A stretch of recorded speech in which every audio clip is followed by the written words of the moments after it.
জাতীয় নাগরিক কমিটির কেন্দ্রীয় যুগ্ম সদস্য সচিব আব্দুল্লাহ আল আমিন বলেছেন, আমরা ফেব্রুয়ারি মাঝামাঝি নাগাদ দল গঠন করব। সেই লক্ষ্যে আমাদের কাজ চলছে, বেশ ভালোভাবেই চলছে দল গঠনের কাজ। ইতোমধ্যে আন্দোলনের অংশীজন ছাত্র জনতার সাথে আলোচনা চালিয়ে যাচ্ছি।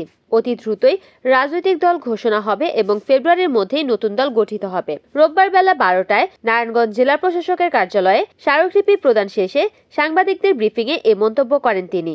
এর আগে সকালে নারায়ণগঞ্জ শহরের কেন্দ্রীয় শহীদ মিনার থেকে পদযাত্রা করে জেলা প্রশাসকের কার্যালয়ে আসেন জাতীয় নাগরিক কমিটির নেতাকর্মীরা।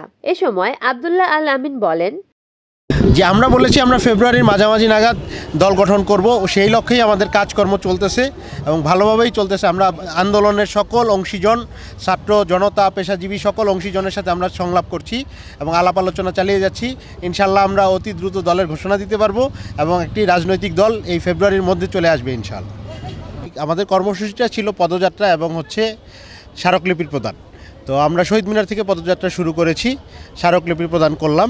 মূলত আমরা 8টা টপিকে স্মারকলিপি প্রদান করেছি। আমাদের নারায়ণগঞ্জ শহরের আপনারাও জানেন যে আইনশৃঙ্খলার অবনতি ঘটছে, আইনশৃঙ্খলা চাঁদাবাজি হচ্ছে, এরপরে ছিনতাই বাড়তেছে। এই টপিকে আমরা কথা বলেছি। আমরা প্রায়োরিটি লিস্টে প্রথমে রেখেছিলাম শহীদদের পরিবারগুলো মামলাজনিত নানা ধরনের হয়রানির শিকার। এই হয়রানি থেকে পরিত্রাণের যে ব্যবস্থা, এটা যাতে জেলা প্রশাসন দায়িত্ব নেয়। জেলা প্রশাসক আমাদের আশ্বস্ত করেছেন, ওনারা এই নিয়ে কাজ শুরু করেছেন। আমরা নারায়ণগঞ্জের যানজট নিয়ে কথা বলেছি, কারণ তীব্র যানজটের শহর আমাদের। জেলা প্রশাসন এটা নিয়েও আশ্বস্ত করেছেন এবং গত সপ্তাহে জেলা প্রশাসনের যানজট নিরসনে একটা সভাও ছিল, সেখানে জাতীয় নাগরিক কমিটি অংশগ্রহণ করেছে। জেলা প্রশাসন আজকে থেকে যানজট নিরসনে কাজ শুরু করছে বলে জেলা প্রশাসক আমাদের আশ্বস্ত করেছেন।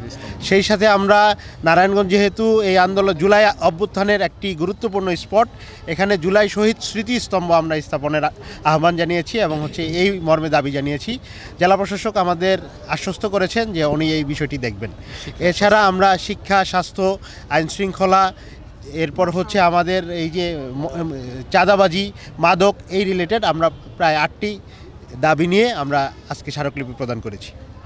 আমরা স্পেসিফিক বলেছি যে আসলে আমাদের এই মামলা সংক্রান্ত হয়রানি এবং ফ্যাসিবাদের দোসরদের যে বিচারের আওতায় আনার ব্যাপারটি, সেই ব্যাপারটি যাতে গুরুত্বর সাথে প্রশাসন আমলে নেয় এবং এই ব্যাপারে ব্যবস্থা নেয়। কারণ শহীদ পরিবার, আহত যাদের রক্ত এবং আত্মত্যাগের বিনিময়ে আমাদের এই নতুন বাংলাদেশ আমরা পেয়েছি, সেই নতুন বাংলাদেশের সুফল আমরা ভোগ করতে পারবো না যতক্ষণ পর্যন্ত ফ্যাসিবাদী লোকজন, ফ্যাসিবাদী শক্তি মাঠে থাকবে এবং মানুষকে হয়রানি করতে থাকবে। তো জেলা প্রশাসকের কাছে আমরা এই দাবি জানিয়েছি যাতে এই ব্যাপারে অতি দ্রুত পদক্ষেপ নেওয়া হয়। এ সময় অন্যান্যদের ভেতর উপস্থিত ছিলেন জাতীয় নাগরিক কমিটির কেন্দ্রীয় সদস্য শওকত আলী, তুহিন মাহমুদ, তামিম আহমেদ, নারায়ণগঞ্জের প্রতিনিধি আহমেদুর রহমান তনু, সোহেল খান সিদ্দিক, জুবায়ের হোসেন, ফজলে রাব্বি, রনি খন্দকার, রাকিব প্রমুখ। রিপোর্ট করেছেন সাগর খান, NN টিভি, নারায়ণগঞ্জ।